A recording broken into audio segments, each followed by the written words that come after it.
வணக்கம். All in one zone devotion சேனலுக்கு உங்களை அன்புடன் வரவேற்கிறேன். இன்றைக்கி நம்மளுடைய சேனலில் நம்ம வீட்டில் பூஜை அறையில் என்னென்ன மங்கள பொருட்கள் தினம்தோறும் நம்ம வைத்திருக்க வேண்டும் அப்படின்றத முழு விவரமாக பார்க்கலாங்க. இப்போ பார்த்தோம்னா முதல்ல நம்ம வீட்டில் கற்பூரம் இருக்கணும். அதாவது பூஜை ரூமில் எப்போவுமே கற்பூரம் குறைவில்லாத இருக்கணுங்க. ஏன்னா தினமும் நம்ம கற்பூரம் நம்ம நைவேத்தியமாக காட்டணும். அப்புறம் மணி இருக்க வேண்டும். மணி அடித்து நம்ம தீபாரதனை காமிச்சா தான் அதுக்கு முழுமை பெறும். மற்றும் பஞ்சபாத்திர உதிரணி வச்சுருக்கணுங்க. அதில் துளசி இலை இருந்ததுன்னா 2 இலை போட்டுக்கலாம். போட்டு அது முழுமையும் தண்ணியாக இருக்கணும். ஃபுல்லாக தண்ணி நிரப்பி இருக்கணுங்க. பஞ்சபாத்திர உதிரணி எப்போவுமே இருக்கணுங்க. வெள்ளிலையும் வைக்கலாம், பித்தளையிலையும் வைக்கலாம். மற்றும் குத்தி விளக்கு இருக்கணும். குத்தி விளக்கு அப்படி குத்தி விளக்கு இல்லை அப்படின்றவங்க, வைக்க முடியல அப்படின்றவங்க அகல் விளக்கு வச்சுருக்கலாம். அகல் விளக்கு ஏற்றினா ரொம்ப சிறப்பு. 5 முகம் ஏற்றணுங்க குத்தி விளக்கில். தினம்தோறும் ஏற்றலாம். செவ்வாய் வெள்ளிக்கிழமை அன்றைக்கி நம்ம ஏற்றலாம். அப்புறம் சாம்பிராணி இருக்கணுங்க. சாம்பிராணி நம்ம தூபம் போடணும். வெள்ளிக்கிழமை செவ்வாய்க்கிழமை அப்படியே தூபம் போடுறதுக்கு நம்ம சாம்பிராணி வச்சுருக்கணும். அப்புறம் குங்குமம், மஞ்சள், குங்குமம்ல மங்கள பொருட்கள் எப்போவுமே பூஜை ரூமில் இருக்க வேண்டியது. மஞ்சள், குங்குமம், வீட்டுக்கு வர சுமங்கலிகளுக்கு நம்ம மஞ்சள் குங்குமம் கொடுக்கணுங்க. எப்போ யார் வந்தாலும் குங்குமம் கொடுக்கணும். அவங்கள குங்குமம் கொடுத்துட்டு தான் நம்ம அவங்கள வழி அனுப்பணும். அடுத்தது பன்னீரை நம்ம கலந்து, சந்தனத்தையும் பன்னீரும் கலந்து குங்குமத்தையும் அதில் கலந்து சந்தன குங்குமம் வைக்கணும். எல்லா சுவாமி படங்களுக்கும் வாசனையாக கமகமன் வீடே மணக்குங்க. தெய்வீக ஆற்றல் கிடைக்கும். அதனால் பன்னீர் எப்பவுமே இருக்க வேண்டிய ஒரு பொருள். அப்புறம் குலதெய்வம் படம் நம்ம வீட்டில் இருக்கணுங்க. குலதெய்வம் தெரிந்தவர்கள் குலதெய்வம் படத்தை வைக்கலாம். குலதெய்வம் தெரியலை அப்படின்னா நம்ம ஒரு அகல் விளக்கில் விளக்கை ஏற்றி நம்ம குலதெய்வத்தை நினைத்து நம்ம வேண்டிக் கொள்ளலாம். குலதெய்வ படம் இருக்கணும். எல்லா படமும் நம்ம வீட்டில் இருக்க வேண்டிய ஒன்றுங்க. அப்படி படம் 4, 5 இருந்தாலும் பரவாயில்ல. அதனால் எதுவும் தவறில்லை. பாபா படம் இருக்குது. அப்புறம் பார்த்தோம்னா குழந்தை ராமர் படம் ஒருத்தர் கொடுத்தாங்க ஒரு ஃபங்க்ஷனில், அதை வச்சுருக்கேன். எப்போவுமே படங்கள் இருக்க வேண்டியது. காஞ்சி மகா பெரியவா படம் எப்போவுமே நம்ம பூஜை ரூமில் படங்கள் நிறைந்து இருந்ததுன்னா ரொம்ப நல்லா இருக்குங்க. படத்தை நம்ம துடைத்து சந்திர குங்குமம் இடணும். அதில் பன்னீரை குழைத்து இடணும். அப்புறம் தூபத்தை காட்டணும். சாம்பிராணி, ஊதுபத்தி போடணும் படங்களுக்கு. அப்புறம் கற்பூரம் தினமுமே நம்ம காட்டணுங்க. பாலோ இல்லை பழங்களோ வைத்து நெய்வேத்தியம் பண்ணிவிட்டு நம்ம கற்பூரம் காட்டணும். அதுக்கப்புறம் புத்தகம் இருக்க வேண்டுங்க. அதாவது ஸ்லோகம் புத்தகம் இருக்க வேண்டும், மந்திரம் புத்தகம் இருக்க வேண்டும், வேல்மாறல் புத்தகம். இதுலேருந்து தான் நான் உங்களுக்கு வீடியோஸ் போடுவேன். அப்புறம் விரத பூஜை புக்கு இதில் நிறைய விரதம் எப்படி அனுஷ்டிக்கிறது அப்படின்னு கொடுத்துருப்பாங்க. இந்த புக்கு இருந்ததுன்னா ரொம்ப நல்லதுங்க.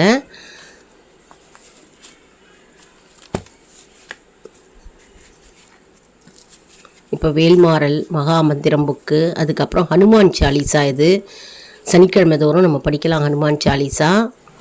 அதுக்கப்புறம் திருவாசகம். இதுலேருந்து தான் நிறைய பாடல்கள் உங்களுக்கு வீடியோஸாக போட்டிருக்கேன், அப்லோடு பண்ணியிருக்கேன். திருவாசகம் கூட்டு பிரார்த்தனையாக நாங்கள் கோவிலில் பாடுவோம் இல்லையா, அந்த புக்கு தான். அது பெரிய சைஸ்லேயும் கிடைக்கிறது, சின்ன சைஸ்லேயும் கிடைக்கிறதுங்க. இது எனக்கு பெரிய சைஸில் இருக்குது, சின்ன சைஸ்லேயும் இருக்குது.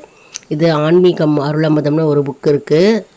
நிறைய சுவாமி புத்தகங்கள் இருக்குங்க. திருவாசகம் பாருங்கள், சின்ன சைஸில் இருக்குது நம்மக்கிட்ட, சின்ன சைஸில். அதுக்கப்புறம் மகா பிரதோஷம் புக்கு. இது சிவபுராணம்ங்க. இது ஒரு புக்லெட்டாக ஒருத்தங்க கொடுத்தாங்க கோவிலில். இது எல்லார் கையிலையும் இருக்குங்க. எங்கள் கோவிலில் பார்த்திங்கன்னா எல்லாருமே வச்சுருப்பாங்க சிவபுராணம் இந்த மாதிரி புக்கு. நாங்கள் பிரதோஷம் தோறும் படிப்போம் அது. மற்றும் மகா பிரதோஷ வழிபாடு எப்படி செய்யறது, பூஜை அனுஷ்டாங்கள் எப்படி செய்கிறது அப்படின்னு இதில் கொடுத்துருப்பாங்க. அது நான் வீடியோஸ் நிறையா போட்டிருக்கேங்க. நம்ம சேனலை சப்ஸ்கிரைப் பண்ணி பார்க்குறவங்களுக்கு, ரெகுலராக பார்க்குறவங்களுக்கு புரிய வரும். ஷீரடி சாய்பாபா புக்குங்க. மாலை ஆரத்தி, காலை ஆரத்தி, மதிய ஆரத்தி இது எப்படி செய்வது அப்படின்னு கொடுத்துருப்பாங்க. இதுவும் வீடியோஸ் நிறையா போட்டிருக்கேங்க. உங்களுக்கு பாடல்களும் போட்டிருக்கேன், நிறையா மந்திரங்களும் போட்டிருக்கேன். நம்ம வீடியோவை மறக்காமல் சப்ஸ்கிரைப் செய்து கொள்ளுங்கள். அப்போ நல்ல பயனுள்ள தகவல் உங்களுக்கு கொண்டே இருக்கும். அதுக்கப்புறம் லலிதா சகஸ்ரநாமம், விஷ்ணு சகஸ்ரநாமங்க. லலிதா சஹஸ்ரநாமம் படிக்கலாம், விஷ்ணு சஹஸ்ரநாமம் படிக்கலாம். சனிக்கிழமை தோறும் வெள்ளிக்கிழமை செவ்வாய் வெள்ளி வந்து லலிதா சஹஸ்ரநாமம் படிக்கலாம். அந்த புக்கெல்லாம் இருக்குங்க. இருக்க வேண்டிய புத்தகங்கள் இதெல்லாம் முக்கியமான புத்தகங்கள். எல்லா கோவில் கடையிலையும் கிடைக்கிறதுங்க இந்த புக்கு. இது வந்து 9 வியாழக்கிழமை விரதம் எப்படி இருப்பது ஷிரடி சாய்பாபாக்கு அப்படின்னு கொடுத்துருப்பாங்க, டீட்டெயிலாக கொடுத்துருப்பாங்க.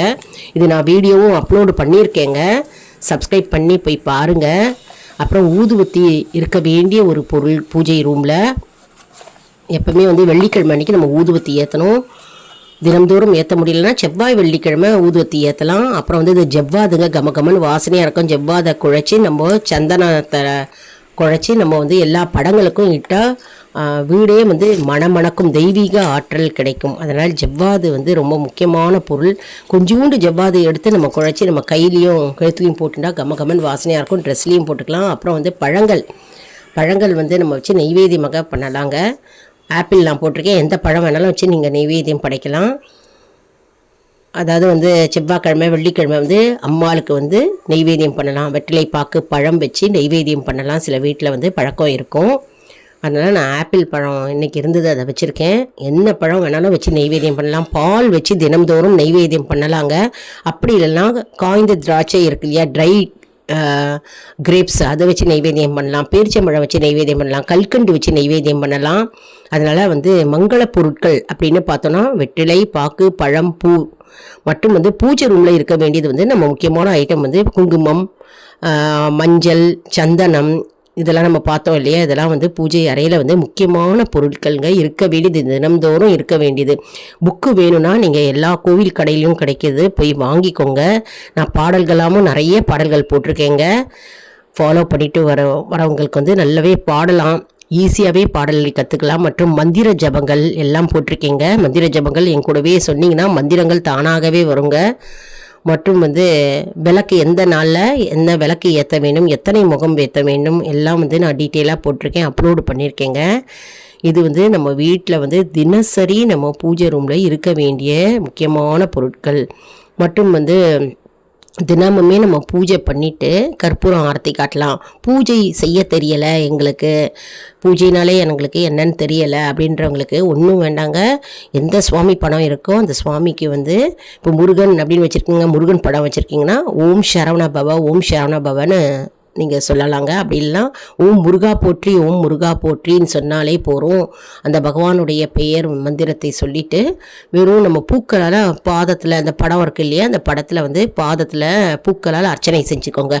ஓம் சரவணபவா ஓம் சரவணபவன்னு சொல்லும்போது பூக்களால் முருகன் பாதத்தில் பூக்களை போடுங்க. போட்டுட்டு கற்பூரத்தை காட்டுங்க. கற்பூரத்தை காமிச்சிட்டு தூப தீபம் வந்து காட்டணும். அதாவது சாம்பிராணி இருந்ததுன்னா சாம்பிராணி போடலாம். அப்படின்னா இது ஊதுவத்தி இருந்ததுன்னா ஊதுவத்தி காட்டலாங்க. அந்த படத்துக்கு காட்டிட்டு சிம்பிளாக எளிமையாக செய்கின்ற இந்த பூஜையை நம்ம வந்து கடைப்பிடிக்கலாங்க. அவசர கால யுகத்தில் வேலைக்கு போகிறவங்க, டைம் இல்லை அப்படின்றவங்க வந்து இந்த மாதிரி செய்யலாம்.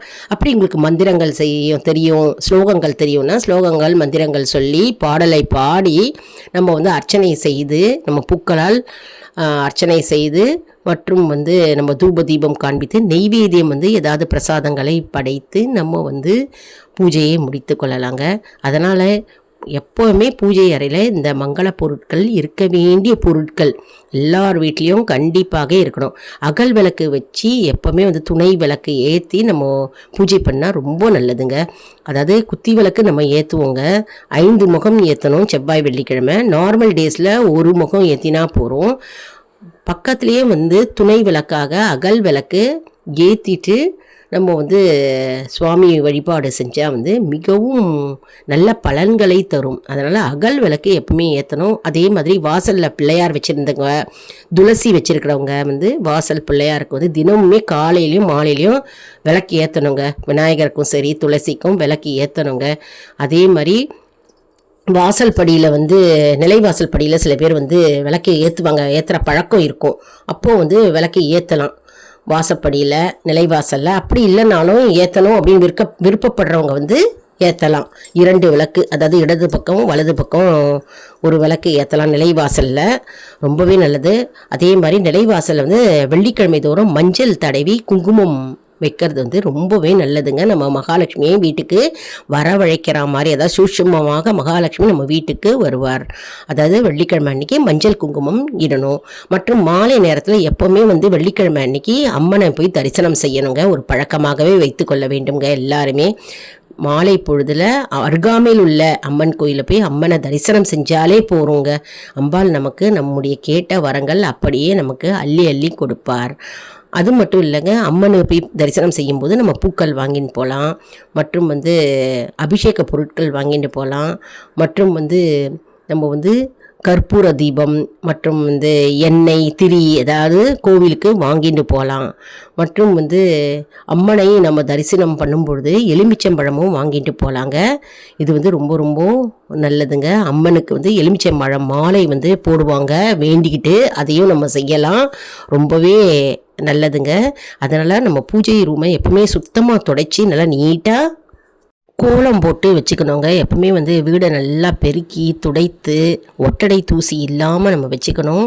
எப்பவுமே வாசலில் கோலம் போடணும், நிலை வாசல்லையும் கோலம் போடணும், பூஜை ரூம்லேயும் கோலம் போட்டிருக்கணுங்க. இப்போ வந்து நம்ம இந்த வீடியோவில் வந்து பூஜை ரூமில் என்னென்ன மங்கள பொருட்கள் கண்டிப்பாக வைத்திருக்க வேண்டும் அப்படின்னு நம்ம இன்றைக்கி பார்த்தோம் இல்லையா. இந்த வீடியோ வந்து உங்களுக்கு மிகவும் பயனுள்ளதாக இருக்கும் என்று நான் நம்புகிறேன். இந்த வீடியோவுக்கு ஒரு லைக் கொடுங்க, இதை மற்றவர்களுக்கும் ஷேர் செய்யுங்கள், அவர்களும் பலனடையட்டும். மேலும் ஆல் இன் ஒன் ஸோன் நண்பர்களுக்கு ஒரு அன்பான வேண்டுகோள், நம்முடைய கம்யூனிட்டி போஸ்ட்டில் கேள்வி பதில் நேரம் வருங்க. அந்த கேள்விகளுக்கு பதில் தாங்க. இதன் மூலம் நம்முடைய ஆன்மீக பயணம் எப்படி இருக்கிறது என்பதை நம்ம தெரிந்து கொள்ளலாம் இல்லையா. இது சப்ஸ்கிரைப் செய்தவர்களுக்கு மட்டுமே தெரிய வரும். அதனால் நம்முடைய சேனலை மறக்காமல் சப்ஸ்கிரைப் செய்து கொள்ளுங்கள். அடுத்த வீடியோவில் வேறொரு தலைப்புடன் உங்களை வந்து சந்திக்கிறேன். நன்றி, வணக்கம்.